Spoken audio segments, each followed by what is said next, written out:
So this is episode 29, I believe, of the Following Mechanical Turks project.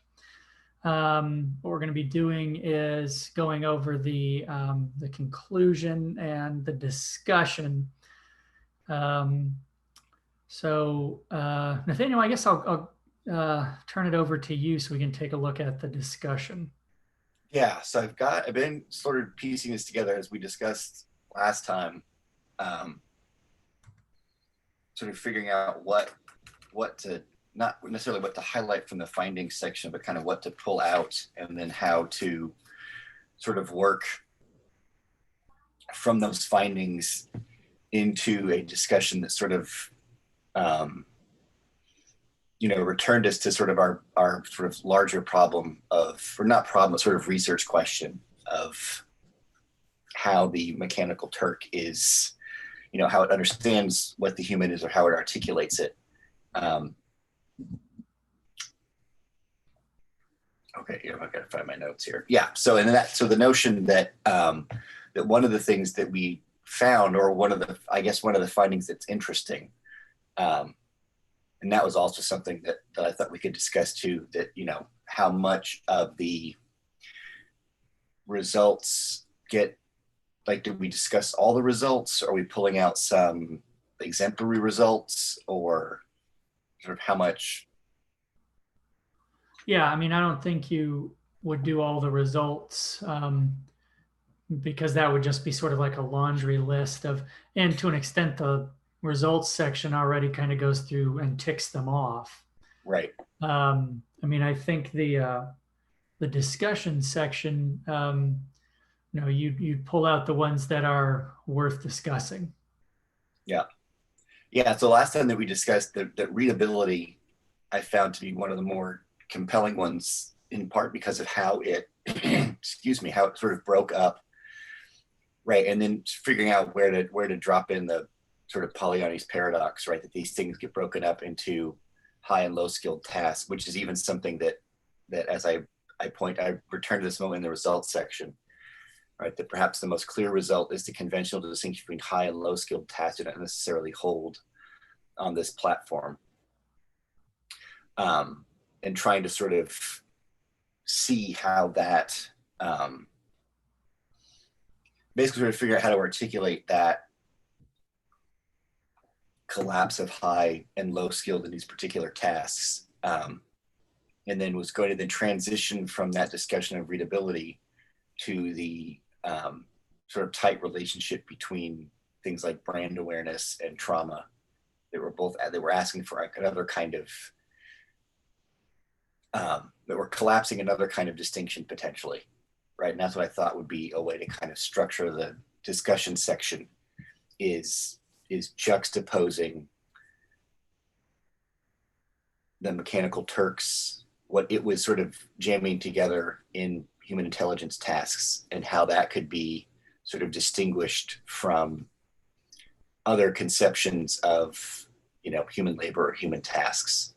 Mm-hmm. So, and then what section here? This is a block quote. Is that correct? That's from that heteromation. I was sort of seeing what I could pull. I don't intend on having the whole thing there, but it was helpful because of it's structured in the sense that mechanical Turk looks to be doing this, but in fact it's setting up something else as well. Mm-hmm. And so, right, I kind of liked that notion of it looks like mechanical Turks from the outside is differentiating between these high and low skilled tasks in the way that you would kind of assume something about artificial intelligence or human intelligence task. Well, really what we find that mechanical Turk is doing is, let me walk myself back a little bit. There was the other Latour quote that I found compelling was about the notion that that actors in a system will kind of swap properties. Right. And so in many ways, what this also got me thinking about is that's, I mean, at least a larger way into the question of how human intelligence task is articulated within mechanical Turks is similar to this heteromation, right? That mechanical Turks the kind of work that it's doing requires certain kinds of sensors or sensitivities, and then Oh, it pulls from whoever is available to engage those. And so sometimes the human has a particular sensitivity that it needs, and then sometimes a machine component might be able to sense something. And so what you can see Mechanical Turks doing is it's sort of seeing human beings as a kind of sensor array, and that all those sensor arrays are valuable insofar as they help solve a particular task, which sort of then gets me to the compensation tiers, right? What particular to go back up to that Latour quote really quick because I lost the word. this one? Yeah, like what traits does it sort of bundle together? And that sort of works from our sort of original departure point, which is not going in with the notion that there's some sort of essential sort of definition of the human, some sort of core thing. And then what Mechanical Turks does is it actually just sees it as a set of traits, and then it organizes those traits accordingly. And those traits then are activated by particular tasks. So I've been thinking too more about what the word, as we discuss these sort of human intelligence tasks, that, at least in my own mind, I've been thinking about sort of how is the human, or how is human intelligence being articulated within HITS? But that the T in there, the tasks, is sort of part of the answer, right? That what it does is it sees human intelligence as bound to particular kinds of tasks or problems, as opposed to a kind of discrete thing that pre-exists them. And so I was thinking of a couple other, just some readings that I had done in the past. And there's another Latour reading where he's talking about, it's a piece called How to Talk About the Body.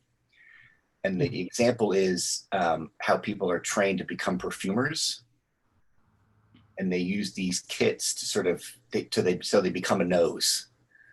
Right, that's sort of that analogy of a human being. I'm going to get it confused. This is it, synecdoche, right? Where a synecdoche, right? Where a part is recognized for the whole. Am I getting that backwards? Either a synecdoche or a metonymy. Nobody really knows the distinction.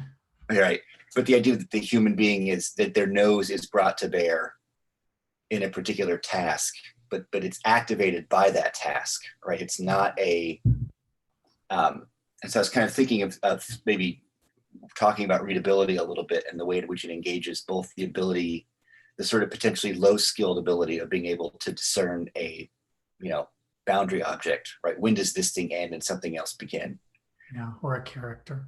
Yeah. But then also the ability to assess it or, evaluate it, which seems to be a much more sort of high skilled kind of activity. But what it's doing in that moment is it's turning readability into this, right?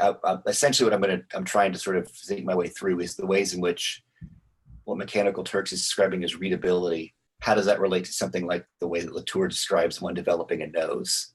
Yeah. Right. It's a skill that's sort of being a word that I've used in other places, right? It's sort of being activated, right? So it's not fully there, but it's a particular trait of a particular actor, and then it's being activated by a particular task. Do you, does that give you entry into a discussion of the ways in which humans are themselves readable, are themselves material to read? Right. And in that sense, one of those things like trauma, in that sense, right, humans become the page that is read, right? Right. And then sort of what's interesting about like a word like sensor or sensitivity, right, is that part the human being is employed as a sensor. So they're activated as something that senses, but then they can also be activated as something that's sensed. Yeah. And so there's also a kind of another interesting, I guess, discussion is it's not just that the Mechanical Turks sort of sees human beings as certain kinds of agencies, right? The way we normally understand agency as, the capacity to go and affect something. but also one of the ways in which human agencies define a mechanical Turk is like the capacity to be read. So it's got a particular notion of what, again, in a kind of Latourian sense about what that an actor is, because he's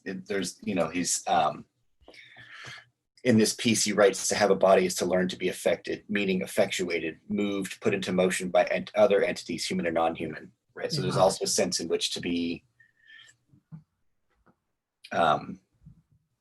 the particular kind of human body and mechanical Turk is also something that's activated to do something, but one of those things is to be read by it. So there's also another kind of interesting discussion where, particularly from the standpoint of something like post-humanism, which we'll get into here, but sort of thinking forward, right, is that notion that what defines something is as much its vulnerabilities as its capacities. Right. And mechanical Turk sort of entangles those in some interesting ways. Yeah. Well, and it's certainly something we see, as mentioned in the conclusion, and it comes up in the results, that one of the main trends we see here is this larger, plexus of trauma. Yeah. And that, one thing that defines, and it also returns to way back in the beginning when we were talking to Amy Evans from IRB, right? I mean, that a human is something that can be at particular types of risk. Yeah. And what's interesting is that those risks within sort of human intelligence tests, those risks are seen as particular sensitivities, right? I need something that's able to be sensitive to trauma. Yeah. So it can register it and I can collect that. Yeah. So there's a sense in which that the human being is still sort of has a particular set of sensitivities that are being activated. And some of those are more, I guess, like outward facing, right? The human being can sense something outside of itself that at this point we can't train a machine to do. But there's also a way in which that sensitivity then also sort of moves inwards, right? I can see through the human or I can see into the human. Yeah. But in either case, the human's being treated as a particular set of sensitivities that are enrolled in particular tasks. Yeah. And it may or may not come up here or later, but that mention of the stakes of that, just the news article we saw about being compensated to recollect, your worst day, right? Right. Was it the Amazon paid me 50 cents to recount my most traumatic life memory? Which, it may not come up here, but it's something potentially worth mentioning at some point. The stakes involved in that. That does, I mean, that story, of course, makes this come off as pejorative, right? That Mechanical Turk is sort of only grinding out humans, right? Wringing out their tragedies for pennies on the dollar. And that does seem to be the sort of typical mode, is Mechanical Turk as exploitative. So it's not necessarily something we just want to lean into. Right. But it is something that is worth acknowledgement. Yeah. I mean, there's a weird sense in which it's right. It's defining as right. And that I was the IRB thing jumped out to me too, right? There's a weird sense in which it's exploitive. But it is also its marking of what it finds unique about these particular actors. Yeah. No, you're really good at being messed up by things. Yeah. And that's what like with IRB, what marks it, what the Turks, what the Turker system sees as human is precisely something that's risky. Right, that IRB doesn't recognize you as a human subject until you're at risk. And there's a sense in which, in particular sort of human intelligence tasks, that's what Mechanical Turk is also kind of. Yeah. Right, Well, you're valuable. What? IRB was set up for precisely because, if you turn your nose up at Mechanical Turk, you equally have to do that at non-Mechanical Turk human research, particularly pre-IRB. That's right. it comes from it.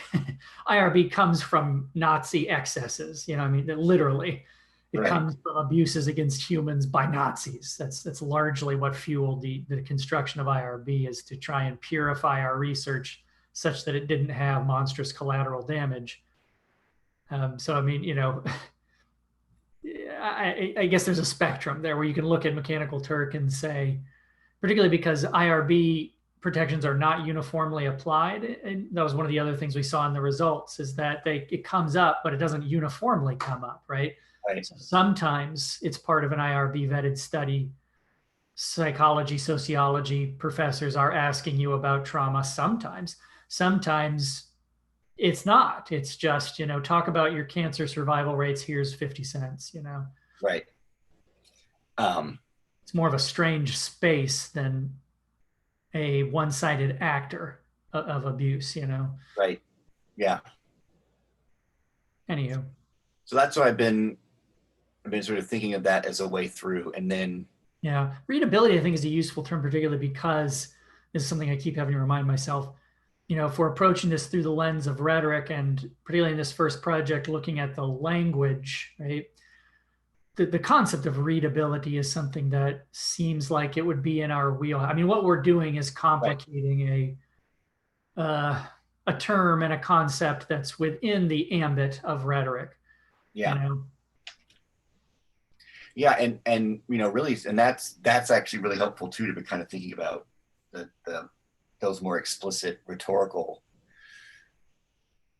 findings or discussions, right? Is precisely how much, and really kind of a rhetorical term, readability is in that context, right? I mean, the ways in which as rhetoric sort of in its basic generic formulation, right, the kind of rhetorical triangle stuff and its subsequent work that complicates the relationship between audience and rhetor and scene, right? The sense in which readability also, right, as much as the rhetor seeks to affect an audience, there's a way in which the audience is affecting the right? rhetor as he or she speaks, right? So there's always a kind of readability, right? I mean, I'm thinking like puns, right? Like Yeah, way to read the room is a kind of rhetorical scene, but there's also a sense in which the person that's reading the room is also being read by the room, yeah. and those, right? So there's interesting kind of agency kinds of things in that way too. Okay. Yeah. So I mean, like that seems like a useful concept. And I didn't know, this is a question too about to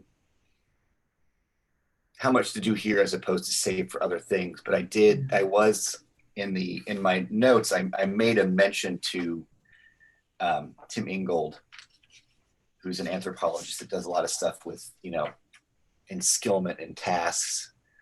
Um, and I was thinking of the way the word tax or text or tasks shows up in human intelligence task, and his notion of like the taskscape. Hmm. It would just maybe I could just do even a quick citation, but that notion that tasks are always tied to a particular taskscape, right? These skills don't come from nowhere. These skills emerge out of particular. He's an anthropologist, Oh, okay. but his anthropologist is kind of working in the vein of lots of thought. I mean, he's attempting to kind of do an anthropology thing that collapses the sort of human non-human distinction or subject object distinction, or the task, and the task shapes the skills that emerge from that person. And I think analogously the argument could be is what we potentially see as built-in or essential human characteristics are actually sort of sets of possible skills that get activated or don't in particular kinds of tasks. Yeah. Which could prove useful in something that was actually, I mean, it's one of the things I've been thinking about through the last couple of days is how much, because we're doing a kind of analysis of Mechanical Turks, and precisely because of the stories that circulate that you talk about it, I'm wondering to what extent readers or reviewers might want more footnotes where we say, yeah, we get that this is maybe bad, you know, that notion that will be asked to evaluate Hmm. Amazon Mechanical Turks, because there's a sense in which we were, you know, we've got various responses to this, that there's the assumption that we are critiquing it in what we're doing potentially, right, in the way that sometimes academic research to attempt to kind of understand or dissect something is automatically a kind of critique in the negative register. But then I'm also worrying potentially if there might be something on the back end, which is that this piece will be seen as not critical in a kind of narrow sense enough. Yeah, I don't know. I mean, I don't know. Um, I think my impulse is for this piece to try and, as much as possible, do what it says on the tin and try and look at the Right. language. I mean, it seems like this, it's a little early right now to get defensive, about it. Yeah. There are presumably a couple other pieces, and I alluded to in the conclusion that this is driving toward a broader theoretical critique that's, seemingly sort of cumulative. I mean, it's Mhm. hard to say, but I mean, I think, I don't know, at this point, I don't want to get drawn into questions of, well, is this good or is this bad that Right. much? Right Yeah. now, what I want to do is, well, let's look at the language and see what's going on in the language, you Yeah. know? No, and that's my instinct as well.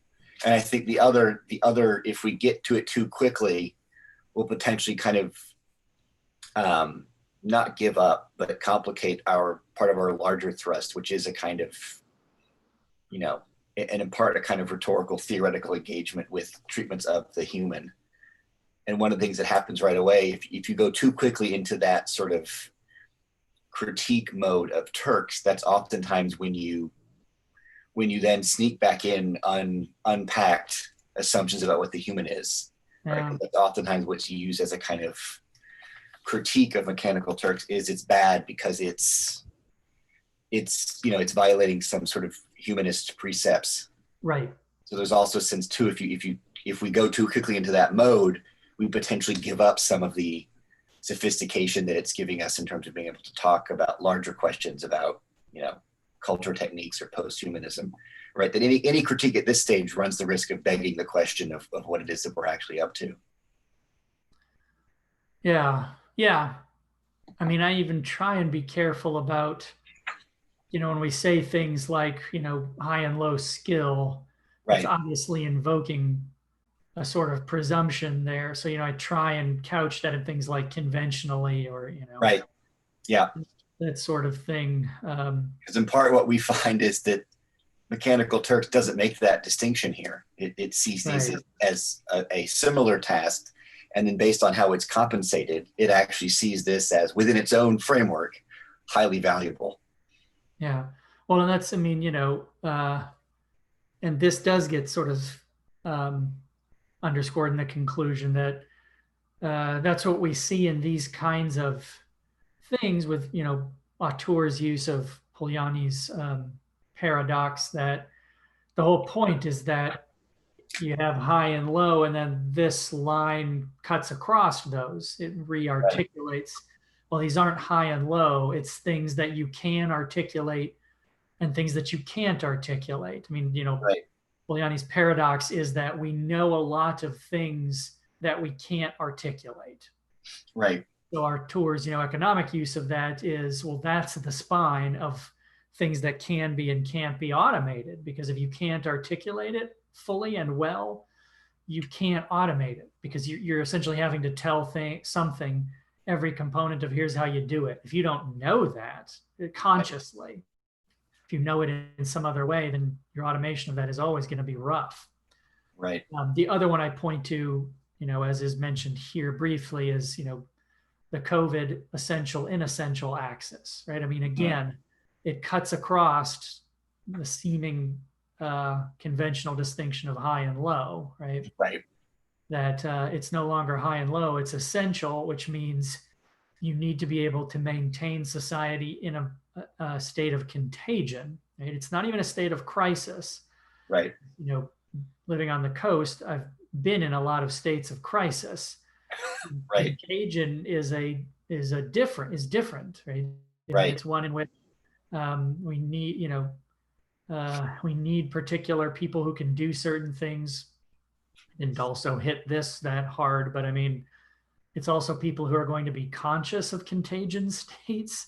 Right. Um, there's, I mean, I didn't want to harp on this because this paper is not this, but it's like the people who are, whoa, oh, sorry, my camera seems to be fuzzing. The people who uh, are necessary in a contagion state are ones who either for whatever reason, understand the necessity for certain ancillary elements. So, just to make this very plain, doctors who are going to understand you have to wear a mask, and people in other jobs who will just understand I'm being told, I'm being ordered to do something, and this is part of Right. my job now, right? Right. You can't be an essential worker if your position is, well, this mask is a personal choice. You are no Right. longer an essential worker, Right. regardless of your job. You are no longer an essential worker in a contagion state. Right. If that's your posture. Now, I don't want to get into that in any of these papers, No, but no, no. it's simmering underneath this. Right. Yeah, that they're particular, and I think that's partially what I like about the Ingalls notion of a taskscape. I mean, to whatever extent it shows up here, but it also points that out, that things that we think are potentially unique qualities that sort of exist independent of particular situations, right? He sees them as sort of oh God, I lost the word there. As sort of tied to or composed in that taskscape. So there's things in which you're activated as essential from within this state of contagion. Yeah. And then if you no longer sort of map onto that, then you're no longer essential to that. Yeah. And then what's sort of a larger thing that potentially down the road, not this piece again, right? The interesting, the possible productive tension in that use of essential. Yeah. Right? Which then also gets at the kind of, right? I mean, I'm thinking about Burke's paradox of substance, where the thing that defines you is actually the substance underneath that, right? So there's this notion that whatever the human being, whatever we think of as human essentially, right, is in fact linked to the ways in which one becomes essential and inessential at particular moments. Yeah, that's that the notion of essential and its ties to, on one hand, we tend to use essential to mean like really important. Right. But it's obviously also tied to essence, right? That's something that gets pointed out here, right? I mean, it says as such, we find that within the boundaries of MTurk, it's difficult to define a human essence and thus an essential human, right? Right. A notion of what is the human essence, the characteristic, platonic or human, but also it being important. It doesn't get played out too much because, again, I mean, this is a conclusion, but that ambiguity, I think, is useful. Yeah. I don't think we need to bring up COVID a whole lot, but I think it will probably, and it could ultimately get cut, but I think it ultimately is just sort of a useful. I don't think we need to open a whole can of worms, but point out it's something that's in a lot of ways analogous to like Polanyi's thing, right? I mean, it's cutting across conventional notions of labor task, and it's orienting things in new ways. Just as, a tour is doing it, so too does COVID happen. And COVID also is one that's interesting because, auteur is it's tied to a person, and in fact, a paper. It's tied to, this is where I'm talking about this. Right. The essential inessential split, I'd be interested to see where that emerged. I mean, I'm not sure. I'm not Yeah, sure there's like one text that you say, okay, well, here's where that split is being made. It's more like a social right. emergence. Yeah. And I mean that's sort of what Kang's book traces. What was essentially human changed from, moment to moment based on what was essential in a particular set of, I mean, as with COVID too, right? A set of labor practices, right? That, I mean, the other thing too that we see also with Turks, with the Turk and with COVID, is how that essential jumbling does or doesn't map onto compensation yeah, levels. which is definitely, I mean, something people have been, there's a subgenre now of people saying, don't clap for me when I leave for work. Give me sufficient protection or sufficient compensation. I mean, with Yeah, physicians, you don't see quite as much. I should be compensated for this because the cultural assumption is physicians are. I mean, right. we're so that's a unit we see as you're being well compensated. We don't make Yeah, allowances for things like you are swimming in student loan debt almost invariably, right. but you are being at least nothing else paid a lot of money. We see, at sort of the other end, people who are, working in grocery stores saying, I don't want you to call me a hero. I want hazard pay, Right. Yeah. No, Um, I saw it was I think we even talked about this tweet last time. It was a tweet basically said when they start calling you hero, it means they've already decided you can die. yeah, you're a martyr at this Right. point. They don't want to be a martyr for this. But also, in the sort of counter protests that came out of this, a poster which I saw, you know, again, I don't want to get into this, but I saw at least a few examples of a poster that said, all jobs are essential. Mm, And because they wanted the, economy to reopen or what have you. And, it taps into precisely this. What we're seeing there is people saying, well, hey, I'm an important human too. right. No, it is. You're right. It is a kind of I matter. essential argument. Right. Yeah. Because this is a wormhole, but I mean, you also saw that play out in the notion of lives mattering, right? This came up precisely because I was watching a thread that had someone post about Blue Lives Matter, and the response to that is Blue Lives don't matter. Everyone's life matters. Teachers' lives Yeah. matter. Yeah. The response to that was, well, yeah, but teachers aren't under attack right now, cops. And then the reply to that was, do you see what you're saying? Right. Right. Right? That when people say Black Lives Matter, they're not saying everyone's life doesn't matter. They're saying, yeah, but one segment of lives is under attack, right? Yeah. You see what you're saying? And of course, no, that No, that recognition was that not. can't happen. But I mean, yeah, this notion of essential getting operationalized in different ways is, I think, productive. Maybe not something we get into here. Yeah. But yeah, but certainly I think when we do that, we can return to this Pete, right? We sort of can look back to this first piece and say that in many ways what was showing up already at that point is precisely this essential pairing. Yeah. That for Mechanical Turk, what is the essence of the human depends on what tasks are essential at this particular moment. What is uniquely human is the thing I need you to do as part of this human intelligence task that I've written. Yeah. And in those hits, which are what we're analyzing, we're necessarily going to see some distinctions we might have made. Those distinctions get collapsed.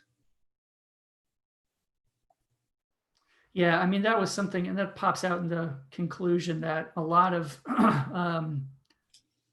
what we're seeing is, yeah, I mean, this collapse that makes things difficult to trace out. Right. Here's my little complaint about Yeah. is this question begging or is this raising the question? Right. Because it could be both. It could be both. No, I think that's probably a good way to put it, right? That yeah, oftentimes the person raising it is in fact then also doing the other. Um, assuming yeah, that. because in many ways, what I find compelling about this, I mean, at least what we're learning from Mechanical Turks, is right that Ed Poe asked the only question is of the manner by which human agency is brought to bear, and I think what sort of Mechanical Turks is potentially pointing the way in which is that the manner determines what the agency is, right? That agency isn't being brought to bear in a particular manner, that it's the manner by which human agency is brought into existence, right? Yeah. That the agency doesn't exist the manner in which it's deployed, right? He's Yeah. sort of in that moment, that's right. There's a kind of essential notion of human agency because he sees it as existing prior to the manner it's brought to bear. And what someone like Latour Ingold would argue is it's the bringing to bear in a particular environment that that's the essence of the agency. Yeah. Um, that I was, I was, it's, this is kind of, and I don't think we need to include this because it would take things in different directions, but I mean, it's a sort of, that's kind of a core, existence precedes essence. It's an existential, that's Right. an actual existential, not, uh, you know, like how people use surreal just to mean weird. Yeah. It's the sort of actual existential of, does existence precede essence, right? Yeah. Yeah. No, in many ways, right. I mean, I think that's why this is of interest and somewhat not, it is sort of fascinating, is right that I mean, this was Jim Brown's book, right? That we think we argue about software, we argue with it, and we argue in it. Hmm. This notion of the existential, and to a certain extent, right? We're part of our at least conceptual framework is that we're actually treating Mechanical Turks, the system, as something that's sort of doing philosophy, right? Hmm. It's that Mechanical Turks is making existential claims. Well, see, and that's why I think when we get to the third, yeah, it's maybe less here.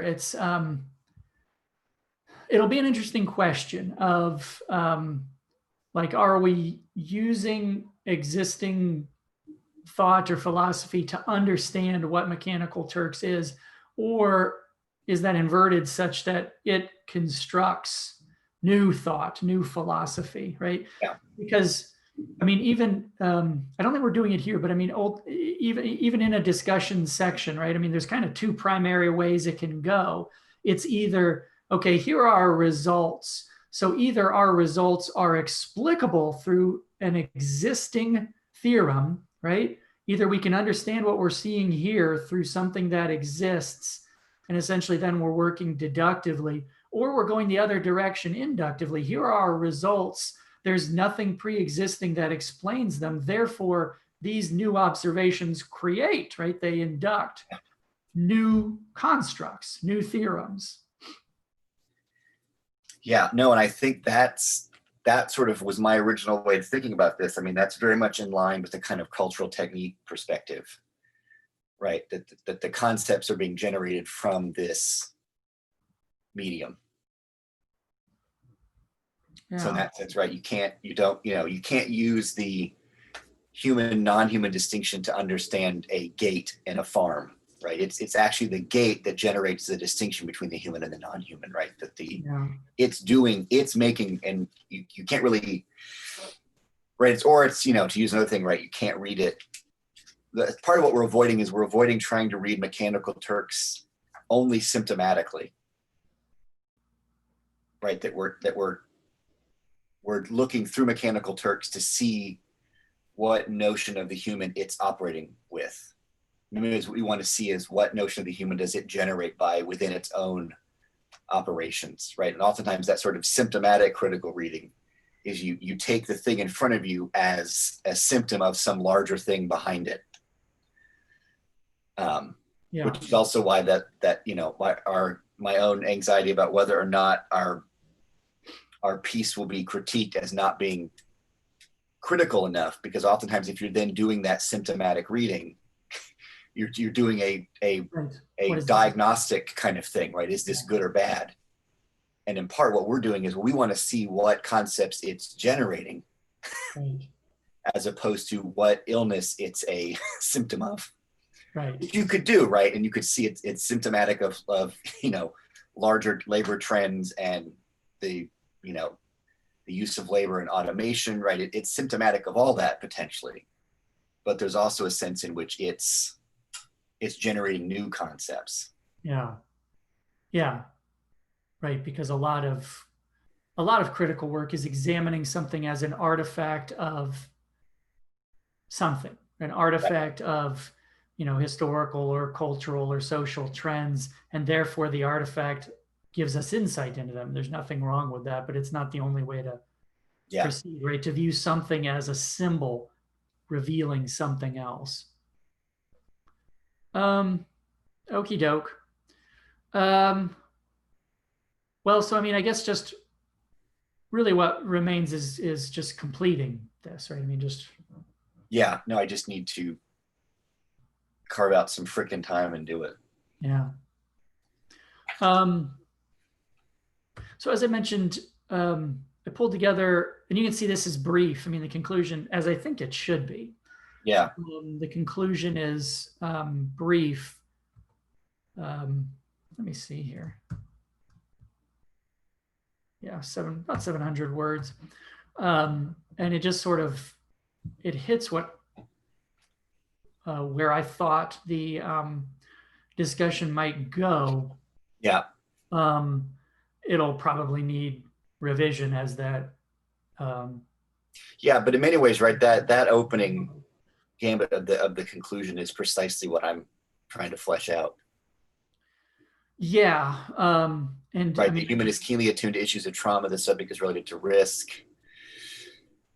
yeah, I mean, and I see it as, I think, a pretty standard conclusion, which is, you know, recap of what the paper says and then where it goes Yeah. from here.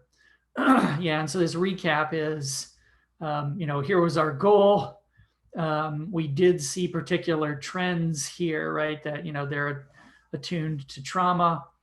And again, this is not the place really, because it's the conclusion. It's not the place to get into these because the previous material has gotten into them.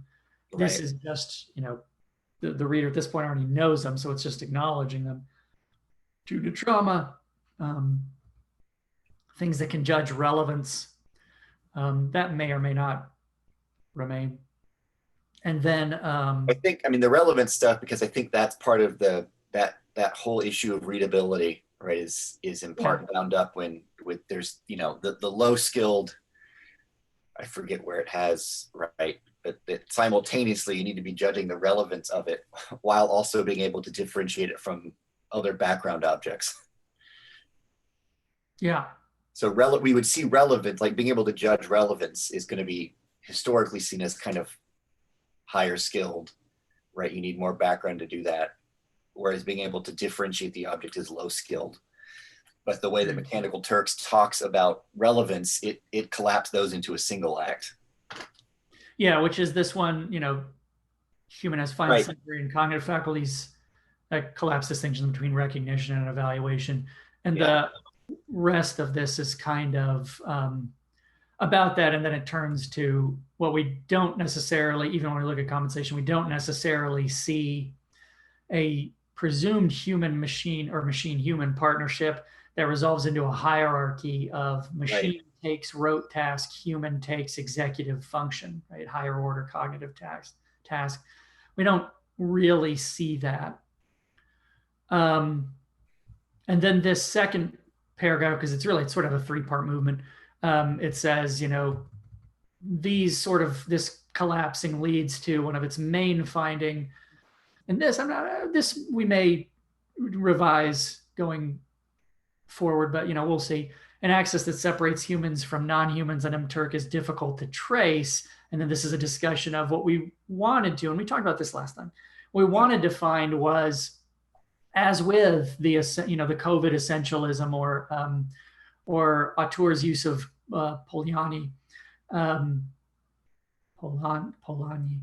we want to find an axis, right? We want to find what Mechanical Turk does is separate here's the human and here's the machine and here's the spine through them. But that's tricky. I mean, I think potentially that is a main finding is we didn't find another auteur. We didn't find another. Right, right. That's what we want to find is a spine where Mechanical Turk says, here's the human and here's the machine. And that spine is different, right? It's interestingly different than previous groupings of human and machine or whatever. Yeah, However, it's possible we didn't really find that. And that's maybe a main finding, or as I point out, a non-finding. We didn't exactly get what we want. yeah.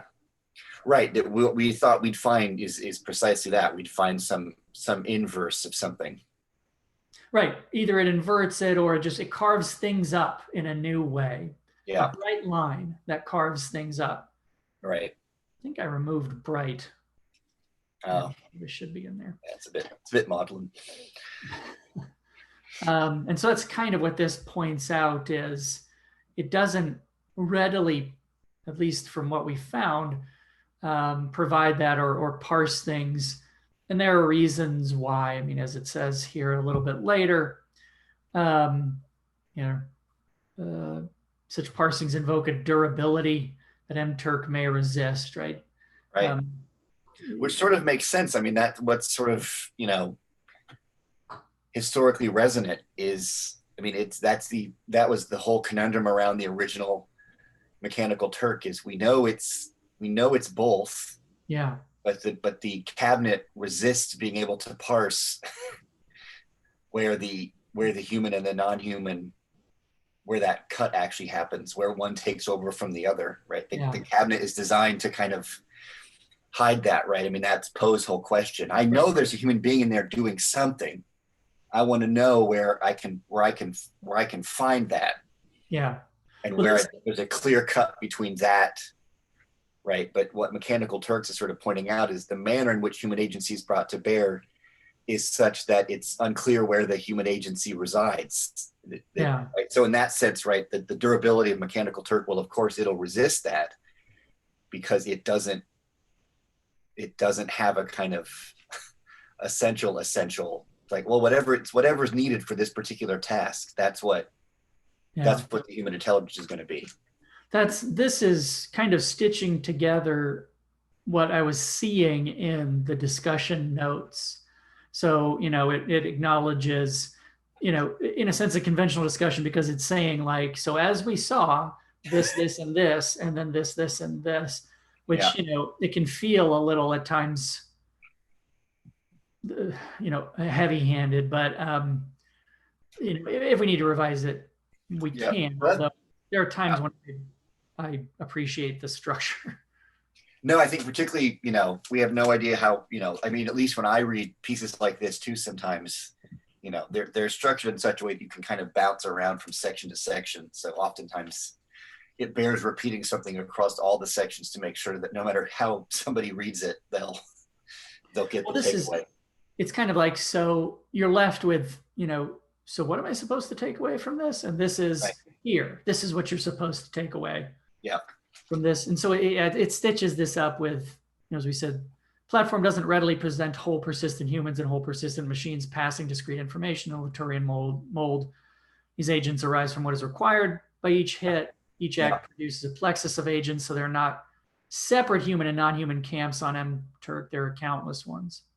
We desire a clean cut because we wish to know if MTurk's human manifests Plato's attenuation or Andy Clark's augmentation. We didn't mention this, and there's lots of other folks who we could bring in here, but I mean, the two kind of spines, and I think I have this in my my outline for the introduction.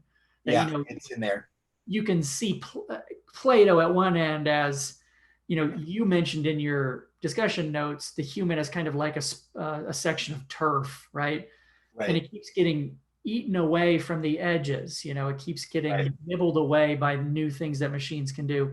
At the other end, you have folks like Clark and many others who say, well, no, what's happening is because what is human is, kind of inextricably tied to the non-human, you're seeing an expansion Right. really, because you're getting more productive partnerships. So the human isn't being attenuated, it's being expanded. Right. So we want to know, I mean, our desire for the cut in MTurk is because, at core, we want an answer. Is Plato Right. right and we're being displaced by machines, or is Clark right and we're being expanded by them? And we don't get necessarily a satisfying answer in this case.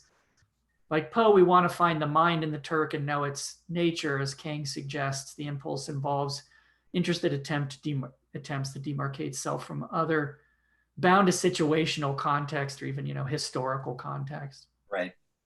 But as such, we find that within the boundaries of MTurk, it's difficult to define a human essence and thus an essential human. Yeah. And then Yeah, that may be too. Just layer in that human essence and essential human language here, and then we can right. gives us something to there's your there's your Easter egg for the third for the end of the trilogy. And it resonates with the COVID's parsing, which is here. I mean, it's Yeah. Auteur's Polanyi does this, COVID does this. We want the same thing in MTurk, but we don't necessarily find that spine.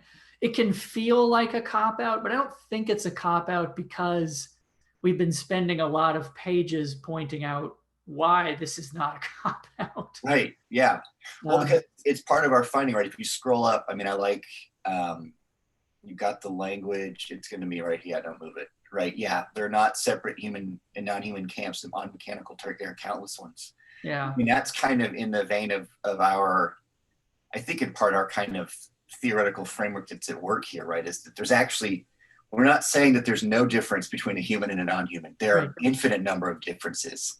There just isn't one big one, right? I mean, this is I think I'm citing the right person, but I think Diane Davis makes a similar argument when she's doing her stuff about sort of animals and humans, right? I'm not saying that there are any differences between a human and an animal. There's countless ones, right? There just isn't one big one we can use to sort it in advance, right? There's all sorts of differences between humans and non-humans, right? Yeah, or particular kinds of agents and others, right? I mean, that there's also always the trouble of our use of the language human and non-human, because there's also a sense in which, yeah, but it's even more that, right? But even the human itself isn't, right? That sort of, it's a useful binary, but that binary also potentially makes the same mistake.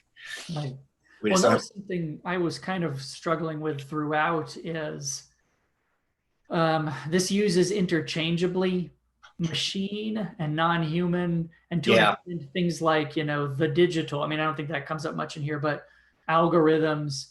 And it's, I mean, I'm conscious of it, but I don't know what to do about it, because you can't every mention say, oh, and by the way, when I say this, I mean, it's you need, I mean, it's just part of what language is. You need a word to put in there, understanding that, in a post-structuralist way, it's like, I know this word is an insufficient reference to a network. It's just, we gotta drop it in here and move on, though. We got to.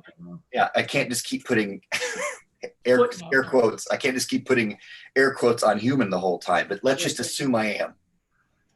Particularly at the moment where I'm distinguishing it from something. That's actually when I'm my least committed or invested in this term. If I just said human, I'm okay with that. I'm really doing this when I say human and non-human. Yeah. But anyway, that's the gist of this. And this last one is just sort of, it points again to where we go from here. And I mean, the good news is we have a pretty good handle. Although as I was thinking about this, I was like, we don't have a fully concrete handle, but we have a pretty decent handle where this goes from here in terms of, since this was approaching things I guess systemically, or from the perspective potentially of a platform. Right. Which I think rightly, folks have pointed out what, as Burke says, every insight is also blindness necessarily. Right. You have to make those choices. It's not a fault. It's a feature. It's an aspect. So, folks point out, this means you can't look at things like, as we talked about in the methods section, right? The hits we look at might be crummy hits. A lot of them might be crummy hits. Yeah. For this paper, it's like, well, yeah, that's what we want. We're talking about the platform. So if there are a lot of crummy hits on there, it's what we want. But if you say, yeah, but Turkers don't do those hits, that's why you're able to see them, Right. because they're persistent. So this next one is going to be looking, more at Turker engagement with the platform. What is the platform to the Turker? Right. And what is the platform to mturk or whatever? And so with that, we're shifting methods as well from text mining to something like a survey Yeah. method. Um, I put also in here experiment because, if we're doing things like if we're doing things like multiple permutations of one hit to see, okay, did more Turkers and, what was their feedback? If we're doing those kinds of things, like doing different permutations of a hit to see what happens with it, Yeah. really that is an experiment. Yeah. I mean, it's an experiment. It's a, It's um, something. what's that? It's something. I mean, it is. I'm trying to think because, I teach methods. I teach research methods, and so a lot of times, it's one of the quirks is, it's like everybody's method is always a little bit of a cusp. It's rare, particularly in the humanities, where you find anyone's method that is just clean cut. Right. Okay, this is a survey versus an interview, or this is, a Right. lab experiment versus a field experience. Like there's always a little bit of a rough edge, particularly in the humanities. But I mean, if we're doing those kinds of things, it most tidily fits into experiment as a method. Right. But anywho, so that's what this is. This last, brief paragraph is just so here's where we go from here, and it does sew up with the one we've done, this current one, and the subsequent study. The next one provides a Yep. fuller picture of mTurk's language and users as we build to a broader critique of the platform's theoretical functions, because I don't Yeah. I don't know how else to articulate. No, I like functions there. Yeah. It suggests, right, it's not just its underpinnings, but also it's something that's potentially there's a creative component to function. Yeah. There's That's what it's doing yeah. versus just placing it within our theoretical constellation, right? Here's another Right. star that already fits into Cassiopeia. It's like, what is Yeah. it doing? Cassiopeia deserves all the stars it can get. I got nothing. Yeah. Anywho, Yeah. But no, um, I need to write this up. once the discussion is in a draft state, then and we're kind of at our time limit here, but it returns us to the introduction, which we've got an outline for, although I think it needs to, I think it needs to, at least the components need to shift, because right now the outline kind of starts with a much broader notion of what we're doing here is looking at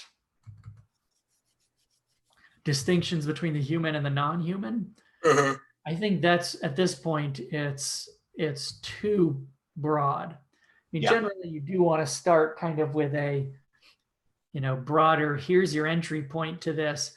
Yeah. Although I think now, rather than starting there, what we need to start with is here's what mTurk is Yeah.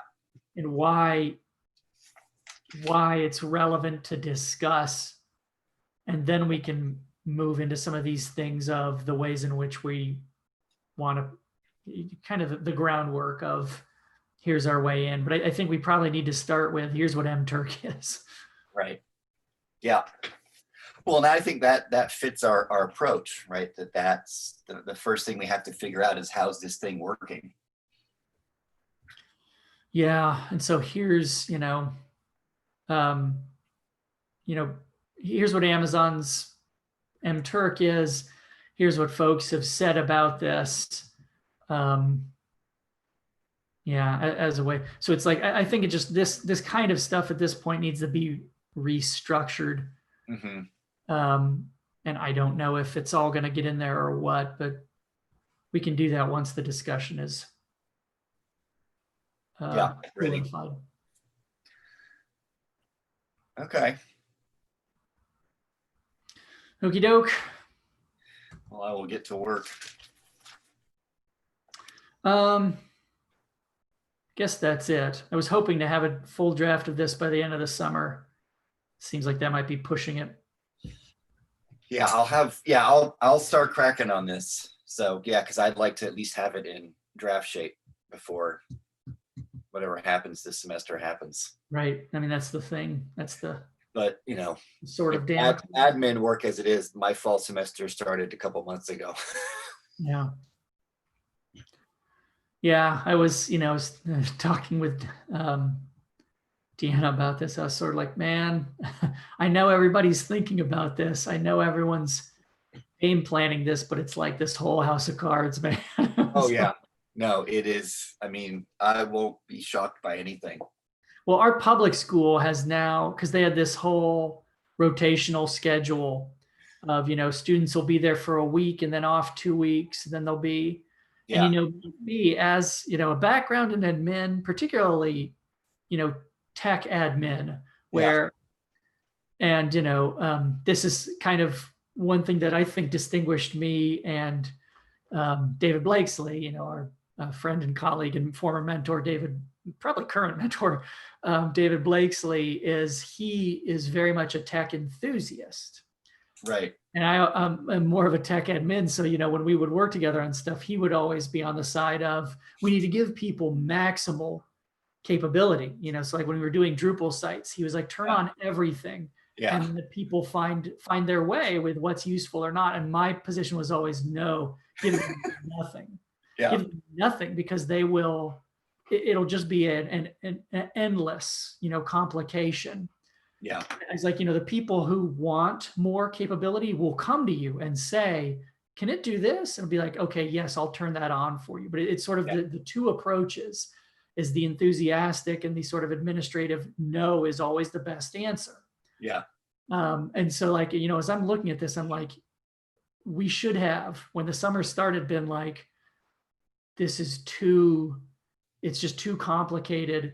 Let's take the no answer and just say, you know what, we're just going to have to bite the old bullet and do all online, and there's going to be serious financial repercussions.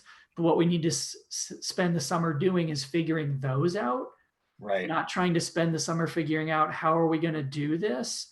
And then the first week, when we have people coming from all over the nation and we start having cases of COVID, and it's like, well, we're back to square one. I mean, I know Right. everyone's thinking about this, Yeah, but I don't think you can really anticipate. I mean, what are we going to do? How are you going to trace it? right. In classrooms with it, what are you going to do? We have no testing capability. We have no No, contact tracing capability. I think we should have made the harder choice way back when and said online only. Let's figure that out. right. Yeah, Because yeah. No, now all our grand plans, I think, are going to immediately. sure. I mean, we should know this as teachers, right? I mean, this happens. This is essentially a macrocosm of I put my syllabus together. Right. It looks great, and then students show up and fuck it up with all their own needs and wants and expectations. Like that's my standard joke is nothing ruins pedagogy like actual students. Right. Yes. But that's true. I mean, that's true about everything. Users. It's Yeah, as I muttered during our PhD, it's always user error. There is no such thing other than user error. I mean, error is a construct of the human's interaction. right. Yeah. No, I repeat that mantra to myself often. Sometimes crediting you, sometimes not. I'll just say it's all user error. Yeah. Well, that can't be a Jeremy original. I mean, it's just It feels to me in my heart it is. It captures you. No, I was in we're doing our own in-house textbook that we're cobbling together, right? A kind of a la carte thing. And there's going to be it's an ebook now entirely, but there's a guy that works for the for Top Hat that's doing the system, and he's very much I got along with him immediately. He's very much the Jeremy. I'm like, ooh, and our instructors could do this and this and this. He's like, for the first semester, no, they can just do this and not until I've trained them how to do it. Because I was like, can't we just sandbox it? And he was like, no, you don't want that. And yeah. I recognized in him, I'm like, oh, he's doing oh no, let him do his thing, guys. We'll follow this person's lead because he's the one that will make sure that the first week it doesn't all burn down. Yeah. The answer is no. Yeah. Can we do this? No. Yeah. Or at least not yet. Right. I mean, we can, but I don't think you want that. I mean, because everything's a everything's an additional complication. Yep. Everything is a precedent. Hmm. That's the other side of administration. Why I say no is because if I say yes to you, I've just said yes to everyone else. It's like, Yep. yeah. Yep. No, for both inside and outside. You have to All right. follow the administrator. Okay. Well, yeah, I will get this shit done. But this was Okay. helpful again. This was helpful again to kind of think through how to organize it and what to include and what not to include, because that discussion section could balloon really quickly if I don't corral it. Yeah. I mean, you're under in fact, no obligation, but I think it would be inappropriate to discuss every result, Yeah. because some of Yeah. them, don't merit it, and also it would be unreadable. Right. Yeah.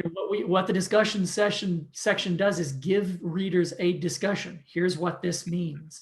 Right. We could discuss Here's other what you stuff. should take from this. Yeah. Right? No, and you're doing the conclusion help because that you found a pattern in the discussion section that I didn't think was maybe there. So I can then the conclusion will help me to structure the discussion section as well. Because that was kind of what I had in mind, but it nicely articulates it. So All right. okay. Well, until next time. Yep. Onward and upward.